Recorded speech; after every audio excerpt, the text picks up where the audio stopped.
ನಮಸ್ಕಾರ ವೀಕ್ಷಕರೇ. ನಿಮ್ಮ ಮನೆಯಲ್ಲಿ ಏನಾದ್ರೂ ಅತ್ತೆ ಸೊಸೆ ಕಿರಿಕಿರಿ ತುಂಬಾ ಆಗ್ತಾ ಇದೆಯಾ?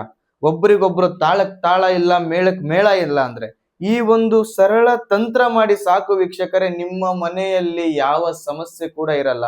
ಸೊಸೆ ಸಮಸ್ಯೆ ಮಾಡ್ತಾ ಇದ್ರೆ ಸೊಸೆನೂ ಸರಿ ಆಗ್ತದೆ, ಅತ್ತೆ ಸಮಸ್ಯೆ ಮಾಡ್ತಾ ಇದ್ರೆ ಅತ್ತೆನೂ ಕೂಡ ಸರಿ ಆಗ್ತಾಳೆ ವೀಕ್ಷಕರೇ. ಏನಪ್ಪಾ ಅನ್ನೋದಕ್ಕೂ ಮೊದಲು ವೀಕ್ಷಕರೇ, ನೀವು ಇನ್ನೂ ನಮ್ಮ ಪೇಜ್ ಅನ್ನ ಫಾಲೋ ಮಾಡ್ಕೊಳ್ಳಿ ಅಂದ್ರೆ ಈ ಕೂಡಲೇ ಫಾಲೋ ಮಾಡ್ಕೊಳ್ಳಿ. ಮೊದಲು ಏನ್ ಮಾಡ್ಬೇಕಂದ್ರೆ ಮನೆಯಲ್ಲಿ ಶಾಂತಿ ಹೋಮ ಮಾಡಿಸ್ಬೇಕು ವೀಕ್ಷಕರೇ. ನೀವು ಯಾರ ಸಮಸ್ಯೆ ಮಾಡ್ತಾ ಇದ್ದಾರೆ ಅವ್ರ ಹೆಸರಿಂದ ಶಾಂತಿ ಹೋಮ ಮಾಡಿಸಬೇಕು. ಎರಡನೇದ್ದು ಏನಪ್ಪಾ ಅಂದ್ರೆ ನವಗ್ರಹ ಪೂಜೆಯನ್ನ ಮಾಡಿಸುವಂಥದ್ದು ತುಂಬಾ ಬಹುಮುಖ್ಯ.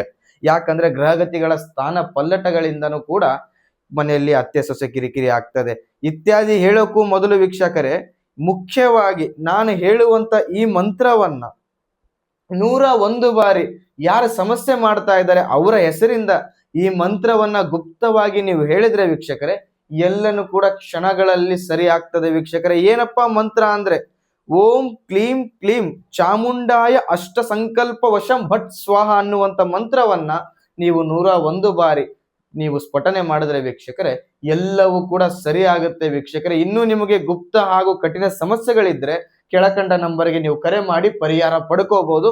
ಧನ್ಯವಾದ.